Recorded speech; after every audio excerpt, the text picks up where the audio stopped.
Halo teman-teman, selamat datang di podcast Journey World.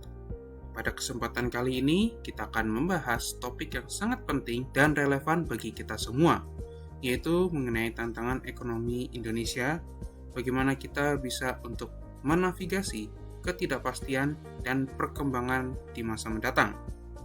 Dalam beberapa tahun terakhir, ekonomi Indonesia telah menghadapi berbagai tantangan yang kompleks. Mari kita mulai dengan memahami latar belakang dan kondisi ekonomi Indonesia saat ini. Sebelum lanjut, pastikan teman-teman telah menekan tombol like, share, dan subscribe agar dapat menikmati konten-konten lainnya seputar keuangan dan ekonomi. Selamat mendengarkan. Kita mulai dari pengenalan ekonomi Indonesia. Indonesia adalah negara kepulauan terbesar di dunia dengan lebih dari 17.000 pulau dan populasi sekitar 270-280 juta orang. Ekonomi Indonesia merupakan yang terbesar di Asia Tenggara dan termasuk dalam 20 besar ekonomi dunia. Dengan sumber daya alam yang melimpah, termasuk mineral, pertanian, dan energi, serta basis industri yang berkembang, Indonesia memiliki potensi yang sangat besar untuk pertumbuhan di masa mendatang. Namun meskipun potensi ini bisa kita lihat, dari ekonomi Indonesia juga dihadapkan pada tantangan yang signifikan. Sejak krisis keuangan global pada tahun 2008 dan kemudian pandemi COVID-19, pertumbuhan ekonomi Indonesia mengalami guncangan, di mana selama beberapa tahun terakhir, berbagai masalah termasuk ketidakpastian politik, fluktuasi harga komoditas, dan tantangan struktural dalam sistem ekonomi telah menjadi isu yang perlu ditangani secara serius. Untuk gambaran tantangan saat ini, kita perlu melihat bagaimana Indonesia menghadapi beberapa tantangan ekonomi yang mendesak. Yang pertama adalah inflasi yang tinggi. Inflasi yang terus meningkat dipicu oleh kenaikan harga bahan baku dan energi, membuat daya beli masyarakat menurun. Kenaikan harga pangan, bahan bakar, dan kebutuhan sehari-hari menjadi perhatian utama bagi banyak warga. Walaupun berdasarkan informasi statistik dari pemerintah, yaitu Badan Pusat Statistik atau BPS, itu menunjukkan terjadi deflasi. Deflasi itu adalah terjadinya penurunan harga secara terus-menerus atau secara berturut-turut dari perhitungan bulan sebelumnya. Tetapi, fakta di lapangan justru berbanding terbalik dengan adanya kenaikan harga bahan pangan dan juga pengenaan pajak yang direncanakan lebih tinggi lagi pada tahun mendatang.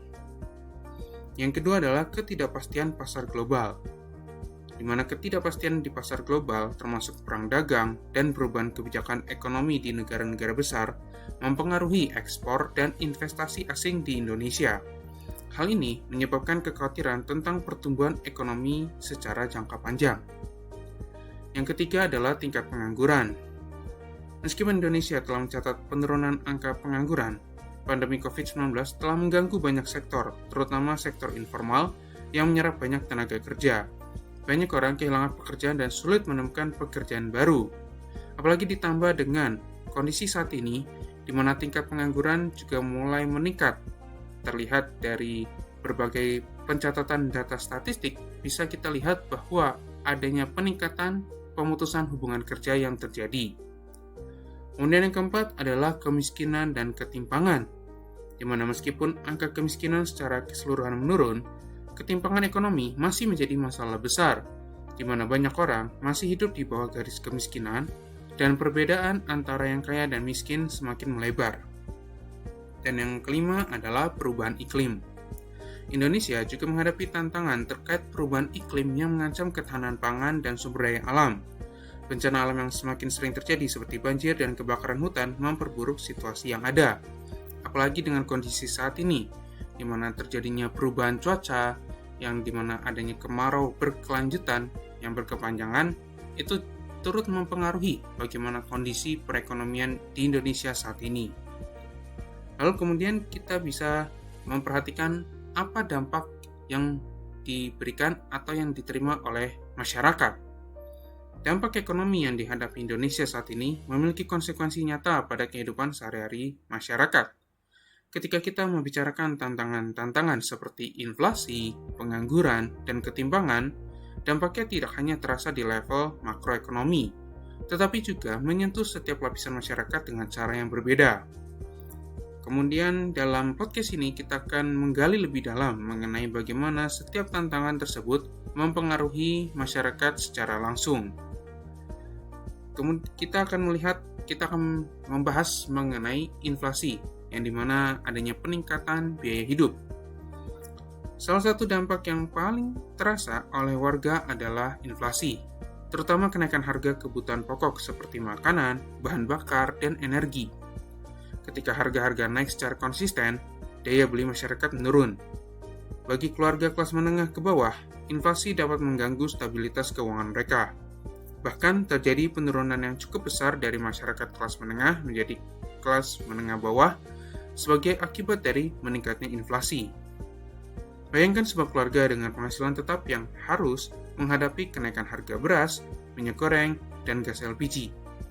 Anggaran bulanan yang sebelumnya cukup untuk memenuhi kebutuhan rumah tangga menjadi tidak lagi memadai. Mereka harus memilih antara mengurangi pengeluaran untuk makanan atau mengorbankan kebutuhan lain seperti pendidikan anak atau layanan kesehatan.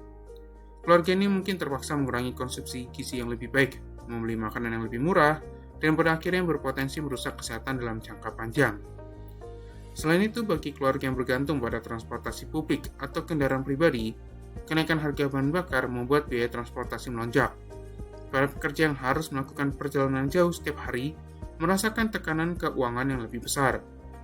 Tidak jarang mereka harus mencari alternatif transportasi yang lebih murah, meskipun mungkin kurang nyaman atau aman. Kedua adalah pengangguran, di mana adanya ketidakpastian yang mencekam. Tantangan lain yang sangat mempengaruhi warga adalah meningkatnya tingkat pengangguran, terutama sejak pandemi COVID-19 melanda. Banyak orang yang kehilangan pekerjaan, terutama di sektor-sektor informal seperti pariwisata, perhotelan, dan perdagangan kecil. Ini menyebabkan ketidakpastian yang mendalam, tidak hanya bagi individu yang kehilangan pekerjaan, tetapi juga bagi keluarga mereka yang bergantung pada pendapatan tersebut. Apalagi dengan kondisi saat ini di mana terjadi pemutusan hubungan kerja atau PHK yang mengalami peningkatan cukup besar sepanjang tahun 2024 ini, dan seharusnya menjadi perhatian bagi kita semua. Bagi seorang kepala keluarga yang kehilangan pekerjaan, kehilangan pendapatan berarti kehilangan kemampuan untuk mencukupi kebutuhan dasar seperti makanan, tempat tinggal, dan pendidikan bagi anak-anak. Bagi mereka yang masih muda, mencari pekerjaan pertama kali menjadi lebih sulit di tengah ketatnya persaingan.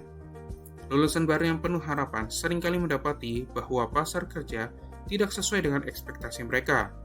Banyak dari mereka yang berakhir bekerja di bidang yang tidak sesuai dengan latar belakang pendidikan mereka, atau bahkan menerima upah jauh di bawah standar yang diharapkan. Selain itu, pengangguran juga berdampak pada kesehatan mental masyarakat. Ketidakpastian ekonomi dapat menimbulkan stres, kecemasan, dan depresi, yang pada gilirannya mempengaruhi produktivitas dan kualitas hidup. Ini adalah lingkaran setan yang sulit diputus. Tanpa pekerjaan, seseorang sulit mendapatkan akses ke sumber daya yang dibutuhkan untuk meningkatkan kualitas hidup mereka. Dan tanpa kualitas hidup yang baik, sulit untuk mendapatkan pekerjaan yang lebih baik. Yang ketiga adalah ketimpangan ekonomi, di mana terdapat jurang yang semakin melebar antara kaya dengan miskin. Ketimpangan ekonomi juga menjadi masalah yang semakin nyata di Indonesia. Ketika kelompok masyarakat yang lebih kaya menjadi semakin makmur, kelompok yang lebih miskin sering tertinggal.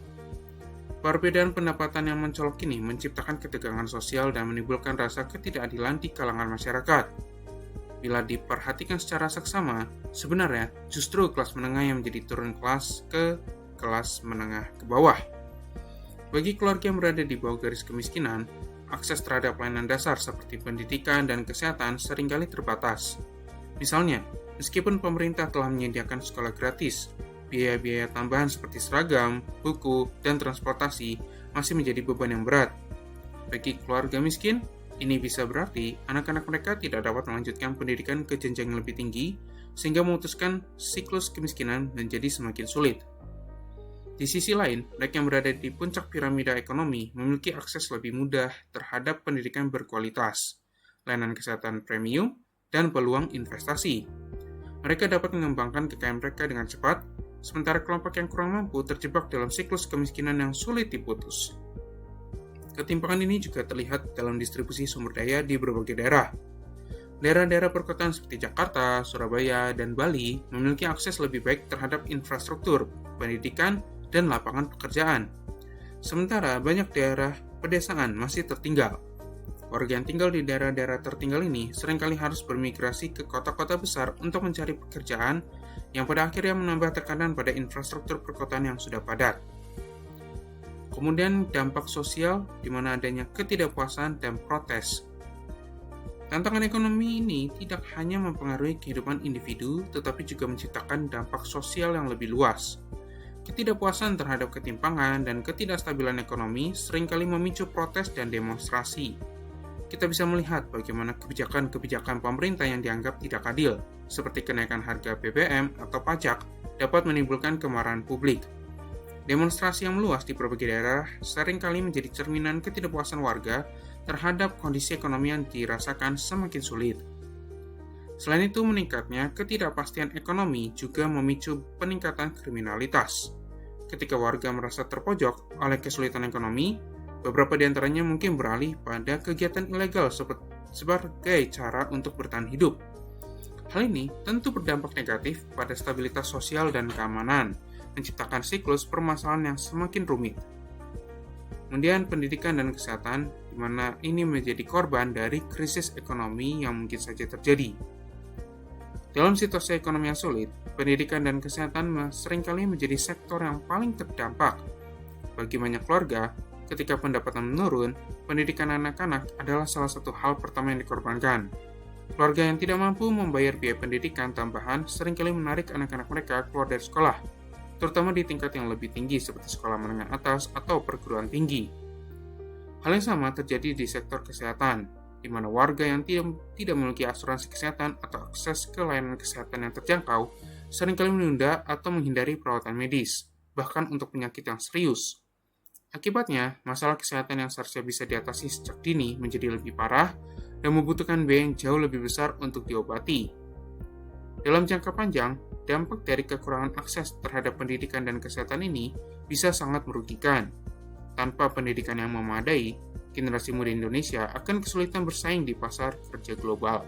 Dan tanpa kesehatan yang baik, produktivitas tenaga kerja akan menurun, yang pada gilirannya menghambat pertumbuhan ekonomi negara. Dampak ekonomi pada warga Indonesia begitu luas dan kompleks. Mulai dari kenaikan harga yang menekan anggaran rumah tangga, pengangguran yang menciptakan ketidakpastian hidup, ketimpangan yang semakin terasa antara kaya dan miskin, hingga sektor pendidikan dan kesehatan yang menjadi korban dari krisis ekonomi. Semua ini menciptakan tantangan yang luar biasa bagi individu dan keluarga di seluruh negeri. Namun meskipun tantangan ini berat, warga Indonesia telah terbukti tangguh. Dengan ketangguhan yang dimiliki serta kebijakan pemerintah yang tepat, ada harapan untuk menavigasi ketidakpastian ini dan membangun masa depan yang lebih stabil dan sejahtera. Kemudian kita akan membahas mengenai respons dari pemerintah. Respons dari pemerintah dalam menghadapi tantangan ekonomi yang kompleks di Indonesia menjadi salah satu topik yang sangat penting untuk dibahas. Kebijakan yang diambil oleh pemerintah tidak hanya mempengaruhi struktur ekonomi nasional, tetapi juga langsung berdampak pada kehidupan masyarakat sehari-hari. Namun di tengah tantangan yang terus berkembang, muncul pertanyaan besar. Apakah kebijakan ini masih efektif untuk menangani masalah yang dihadapi saat ini? Kita lihat dan juga mungkin teman-teman yang mendengarkan bisa tahu bahwa ada stimulus ekonomi yang sudah diberikan, yaitu baik melalui bantuan langsung tunai atau mungkin ada dukungan bisnis dari pemerintah kepada teman-teman semua. Di mana salah satu respons paling signifikan dari pemerintah Indonesia adalah paket stimulus ekonomi yang diluncurkan selama pandemi COVID-19. Tujuannya jelas, yaitu meredam dampak dari krisis yang disebabkan oleh pandemi terhadap masyarakat dan bisnis. Stimulus ini mencakup bantuan langsung tunai atau BLT, subsidi upah bagi pekerja, insentif pajak bagi perusahaan, serta program pemulihan ekonomi untuk membantu UMKM tetap bertahan. Pada awalnya, kebijakan ini berhasil memberikan sedikit ruang bernapas bagi banyak pihak. Bantuan langsung tunai misalnya, sangat membantu rumah tangga dengan pendapatan rendah yang sangat terpukul oleh pengurangan jam kerja atau kehilangan pekerjaan. Di sektor UMKM, program restrukturisasi pinjaman dan bantuan modal sangat membantu mencegah kebangkrutan massal. Namun, meskipun bantuan ini memberikan dampak positif, efektivitasnya mulai dipertanyakan seiring berjalannya waktu. beberapa faktor menjadi sorotan utama. Yang pertama adalah keterlambatan penyaluran dan masalah birokrasi. Salah satu masalah terbesar dalam pelaksanaan stimulus ini adalah keterlambatan penyaluran. Banyak warga yang tidak mendapatkan bantuan tepat waktu atau bahkan tidak menerima bantuan sama sekali, terutama mereka yang berada di daerah terpencil. Masalah birokrasi yang rumit, kurangnya data yang akurat mengenai penerima bantuan, serta kendala logistik menjadi tantangan yang signifikan. Yang kedua adalah ketergantungan jangka panjang pada bantuan. Bantuan langsung tunai, meskipun bermanfaat untuk jangka pendek, tidak menawarkan solusi jangka panjang. Ketergantungan pada bantuan semacam ini bisa berpotensi menghambat produktivitas masyarakat.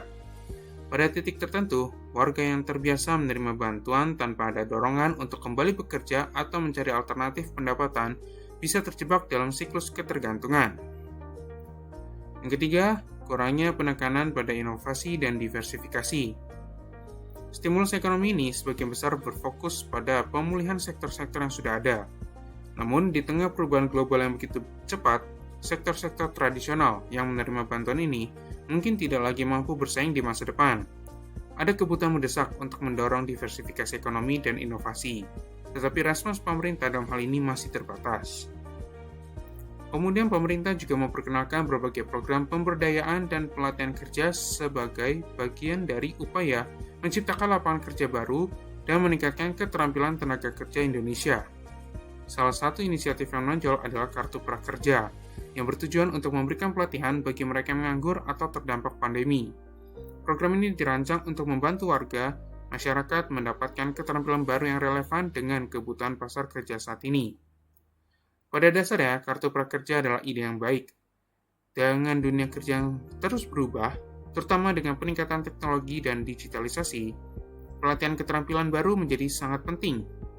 Program ini memungkinkan peserta untuk belajar keterampilan seperti teknologi, informasi, desain grafis, manajemen bisnis, dan berbagai keterampilan lainnya yang diminati di pasar. Namun, efektivitas program ini juga menghadapi berbagai macam tantangan. Yang pertama adalah keterbatasan jangkauan. Meskipun Kartu Prakerja berhasil menjangkau banyak orang, program ini masih belum menyentuh kelompok-kelompok masyarakat yang paling rentan. Misalnya, banyak orang di daerah pedesaan yang tidak memiliki akses internet atau perangkat teknologi untuk mengikuti pelatihan daring. Akibatnya, mereka tertinggal dan tidak mendapatkan manfaat yang sama. Yang kedua adalah kesesuaian dengan kebutuhan pasar. Tidak semua pelatihan yang ditawarkan sesuai dengan kebutuhan pasar kerja yang sebenarnya. Banyak lulusan program ini yang masih kesulitan mendapatkan pekerjaan, karena keterampilan yang mereka pelajari tidak sesuai dengan permintaan industri lokal atau tidak cukup spesifik. Yang ketiga adalah sustainabilitas dan penerapan keterampilan. Pelatihan hanya satu bagian dari solusi. Bagian lainnya adalah menciptakan lapangan kerja yang memungkinkan peserta menerapkan keterampilan baru mereka. Namun dalam banyak kasus, kesempatan kerja yang tersedia tidak sesuai dengan keterampilan yang diperoleh. Akibatnya, lulusan program ini masih berjuang untuk menemukan pekerjaan yang relevan. Investasi infrastruktur ini menjadi upaya dalam jangka panjang. Pembangunan infrastruktur merupakan salah satu pilar kebijakan ekonomi pemerintah Indonesia. Sejak beberapa tahun terakhir, proyek infrastruktur besar-besaran telah diluncurkan untuk meningkatkan konektivitas antar wilayah dan mendorong pertumbuhan ekonomi di daerah-daerah terpencil, baik melalui pembangunan jalan tol, pelabuhan, bandara, dan fasilitas transportasi lain yang menjadi prioritas utama.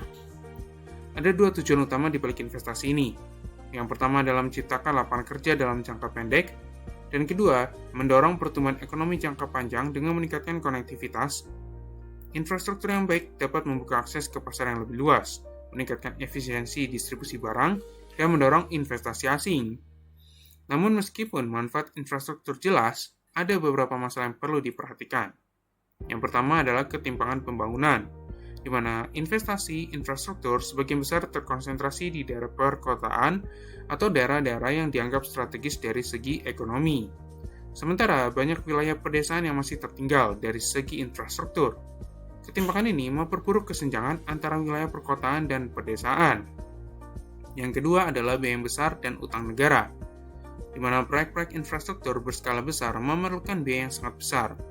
Pemerintah Indonesia seringkali harus berutang untuk mendanai proyek-proyek ini, yang pada akhirnya dapat meningkatkan beban utang negara.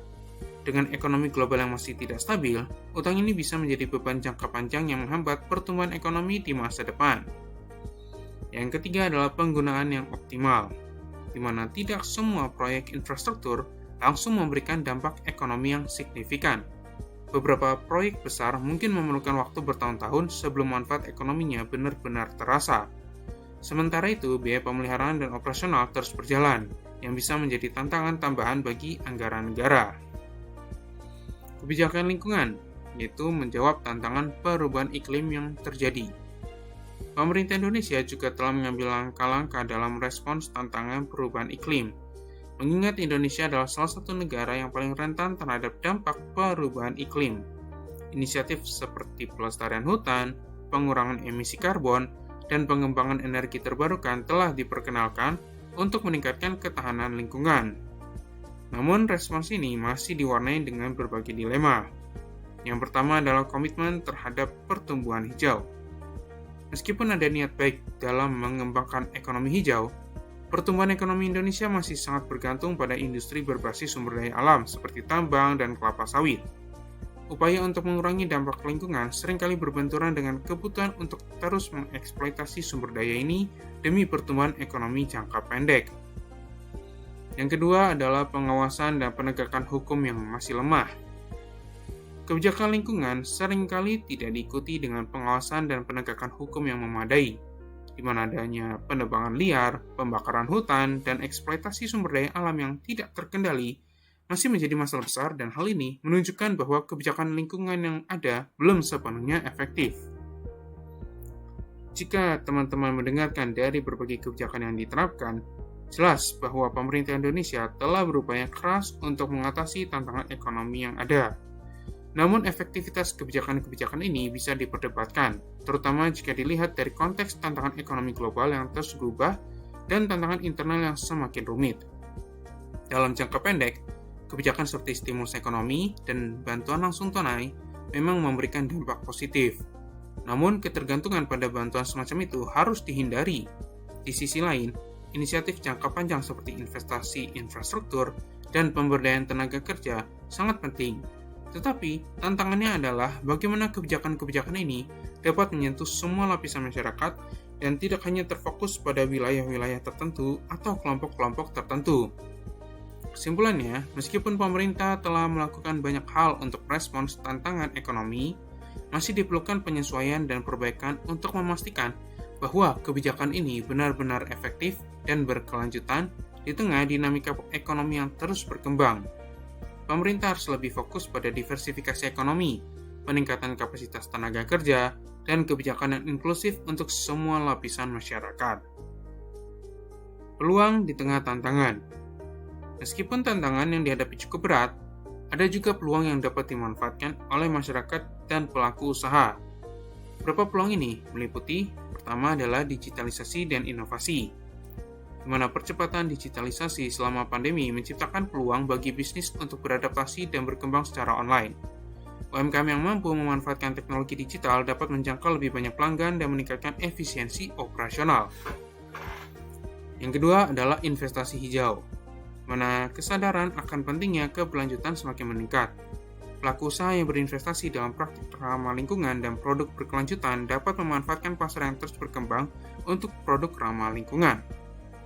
Yang ketiga adalah pendidikan dan keterampilan. Dengan meningkatnya permintaan akan keterampilan baru, ada peluang bagi individu untuk meningkatkan pengetahuan dan keterampilan mereka. Pelatihan vokasi dan program pendidikan dapat membantu menciptakan tenaga kerja yang lebih terampil dan siap menghadapi tantangan masa depan. Dan yang keempat adalah kerjasama internasional. Indonesia juga memiliki kesempatan untuk memperkuat kerjasama dengan negara lain dalam hal perdagangan dan investasi. Melalui perjanjian perdagangan dan kolaborasi internasional, Indonesia dapat membuka pasar baru dan menarik investasi asing. Kemudian kita masuk ke call to action atau ajakan untuk bertindak, di mana call to action ini adalah bagian penting dari setiap langkah menuju perubahan, baik secara individu maupun kolektif. Di tengah berbagai tantangan ekonomi yang dihadapi Indonesia, peran serta setiap warga negara menjadi kunci untuk menavigasi ketidakpastian dan menciptakan perubahan yang positif. Ajakan bertindak ini bukan hanya untuk menghadapi krisis ekonomi dengan langkah-langkah yang pragmatis, tetapi juga untuk membangun kesadaran dan partisipasi yang lebih luas dalam menghadapi masa depan yang penuh tantangan. Dalam podcast ini, kita akan mengurai lebih dalam apa saja bentuk ajakan bertindak yang relevan dan bagaimana kita semua bisa berperan aktif dalam menghadapi kondisi ekonomi yang penuh ketidakpastian ini. Yang pertama adalah meningkatkan kesadaran ekonomi. Call to action pertama yang bisa dilakukan adalah dengan meningkatkan kesadaran ekonomi kita masing-masing. Mengapa ini penting? Karena tanpa pemahaman yang baik tentang bagaimana ekonomi bekerja, kita akan kesulitan untuk mengambil keputusan yang tepat terkait dengan keuangan pribadi, investasi, dan bahkan dalam memilih pemimpin politik yang membuat kebijakan ekonomi. Kesadaran ekonomi bisa dimulai dari hal-hal yang sederhana, seperti mengikuti berita ekonomi terkini, membaca buku atau artikel tentang pengelolaan keuangan pribadi, atau mengikuti seminar dan pelatihan tentang perencanaan keuangan. Masyarakat perlu memahami konsep-konsep dasar seperti inflasi, suku bunga, investasi, dan pajak. Ini bukan berarti semua orang harus menjadi ahli ekonomi, tetapi pengetahuan dasar ini akan sangat membantu kita dalam membuat keputusan yang lebih bijak. Misalnya, dalam situasi inflasi tinggi seperti sekarang, memahami bagaimana inflasi mempengaruhi daya beli bisa membantu kita merencanakan keuangan dengan lebih baik. Kita bisa mulai dengan meninjau kembali anggaran rumah tangga, mengidentifikasi pengeluaran yang tidak perlu, dan mencari cara untuk menabung atau menginvestasikan uang kita dengan lebih bijaksana. Kesadaran ekonomi juga membantu kita dalam memahami kebijakan pemerintah. Kita bisa mengevaluasi apakah kebijakan yang diambil mendukung kepentingan rakyat atau justru menguntungkan segelintir pihak saja. Yang kedua adalah mendukung produk lokal. Ajakan bertindak berikutnya atau call to action berikutnya adalah mendukung produk-produk lokal. Ini bukan hanya tentang patriotisme atau kebanggaan nasional, tetapi tentang menciptakan dampak ekonomi yang nyata. Dengan membeli produk lokal, kita membantu mendorong pertumbuhan ekonomi di dalam negeri, terutama sektor UMKM yang menjadi tulang punggung ekonomi Indonesia. Ketika kita membeli produk lokal, kita mendukung pengusaha kecil dan menengah untuk berkembang, menciptakan lapangan kerja, dan menjaga aliran uang tetap berada di dalam negeri. Ini sangat penting, terutama di masa-masa sulit seperti sekarang, ketika banyak UMKM yang berjuang untuk bertahan di tengah tantangan ekonomi. Dengan mendukung mereka, kita berkontribusi langsung pada stabilitas ekonomi lokal dan pada saat yang sama mengurangi ketergantungan terhadap produk impor yang seringkali lebih mahal dan tidak ramah lingkungan. Contoh sederhananya, seperti ketika kita berbelanja kebutuhan sehari-hari, mulai dari makanan hingga pakaian. Sebagai konsumen, kita bisa memilih produk-produk yang diproduksi oleh petani lokal, pengrajin, atau pelaku usaha kecil. Banyak platform e-commerce yang kini juga mendukung penjualan produk UMKM, sehingga memudahkan kita untuk membeli produk lokal tanpa harus keluar rumah. Ini adalah langkah kecil namun memiliki dampak besar jika dilakukan secara kolektif. Yang ketiga adalah berinvestasi dalam pendidikan dan keterampilan.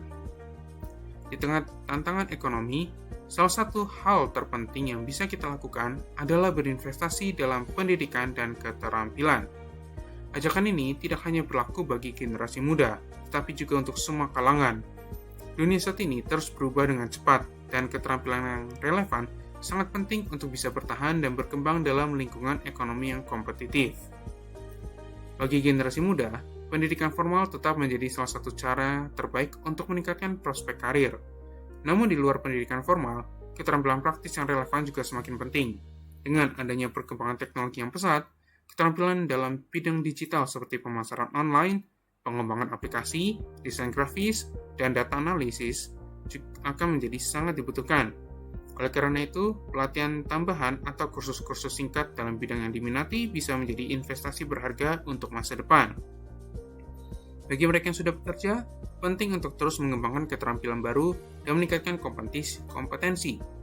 Banyak platform daring yang menawarkan pelatihan keterampilan secara gratis atau berbiaya rendah, sehingga tidak ada alasan untuk berhenti belajar.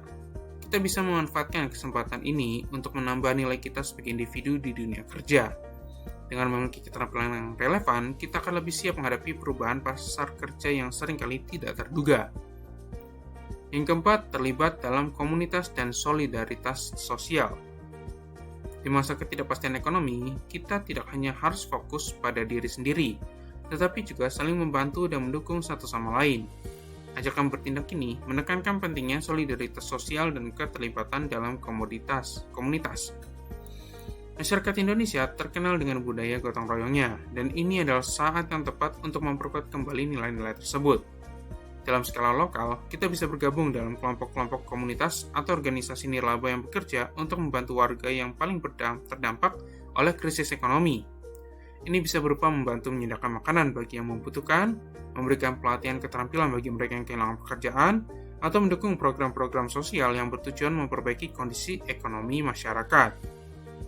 Keterlibatan dalam komunitas juga bisa berarti membantu membangun jaringan dukungan di antara teman, tetangga, atau keluarga yang mungkin sedang kesulitan. Misalnya, kita bisa membantu tetangga yang kesulitan mendapatkan pekerjaan dengan merekomendasikan mereka ke peluang pekerjaan yang kita ketahui atau saling bertukar informasi tentang cara-cara berhemat dan mengelola keuangan secara lebih efektif. Yang kelima adalah menjadi suara perubahan. Ajakan bertindak terakhir atau call to action terakhir adalah menjadi suara perubahan. Kita semua memiliki tanggung jawab untuk tidak hanya menjadi penerima dampak dari kebijakan ekonomi, tetapi juga menjadi bagian dari proses pengambilan keputusan. Di era demokrasi seperti sekarang, warga negara memiliki kekuatan untuk mempengaruhi kebijakan publik melalui partisipasi aktif dalam diskusi ekonomi, politik, dan sosial. Salah satu cara termudah untuk menjadi suara perubahan adalah dengan ikut serta dalam pemilihan umum dan memilih pemimpin yang benar-benar memperjuangkan kepentingan rakyat. Selain itu, kita juga bisa terlibat dalam diskusi dan dialog publik melalui berbagai platform, baik media sosial, diskusi panel, maupun acara-acara komunitas. Mengkritisi kebijakan ekonomi yang dianggap tidak adil, memberi masukan, atau bahkan sekadar menyuarakan opini di media sosial bisa menjadi langkah kecil yang berkontribusi pada perubahan. Selain itu, jika memungkinkan, kita bisa bergabung dengan organisasi atau gerakan sosial yang berfokus pada isu-isu ekonomi dan keadilan sosial. Organisasi-organisasi ini seringkali memainkan peran penting dalam mempengaruhi kebijakan publik dan memberikan suara bagi mereka yang kurang terwakili. Semua ajakan bertindak ini berakar pada prinsip bahwa kita sebagai individu memiliki peran dalam menciptakan perubahan. Ketidakpastian ekonomi bisa terasa menakutkan, tetapi dengan tindakan kolektif dan upaya individu yang konsisten, kita bisa menghadapi tantangan ini dengan lebih baik. Mari kita tidak hanya menunggu solusi dari pemerintah atau pihak lain, tetapi juga mengambil langkah aktif dalam kehidupan kita sendiri, mulai dari memahami kondisi ekonomi, mendukung produk lokal, hingga terlibat dalam komunitas. Setiap tindakan kecil kita dapat memberikan dampak besar. Kita mungkin tidak bisa mengendalikan seluruh ekonomi, tetapi kita bisa mengendalikan bagaimana kita merespons tantangan yang ada. Ini bukan hanya soal bertahan di masa sulit, tetapi soal bertumbuh dan berkembang di tengah krisis. Dengan kesadaran, tindakan kolektif, dan partisipasi aktif, kita bisa menavigasi ketidakpastian ini dan bahkan keluar dari krisis dengan lebih kuat. Dengan langkah-langkah ini, kita bersama-sama bisa melewati tantangan ekonomi yang dihadapi Indonesia dan menciptakan masa depan yang lebih baik bagi diri kita sendiri, komunitas, dan generasi mendatang. Dalam menghadapi tantangan ekonomi yang kompleks, kita harus tetap optimis dan proaktif. Indonesia memiliki potensi besar dan dengan kerjasama dan upaya bersama, kita dapat menavigasi ketidakpastian ini dan meraih peluang yang ada. Mari kita jadikan tantangan ini sebagai kesempatan untuk bertumbuh dan berkembang. Terima kasih telah mendengarkan podcast pada kesempatan kali ini, dan sampai jumpa di episode selanjutnya.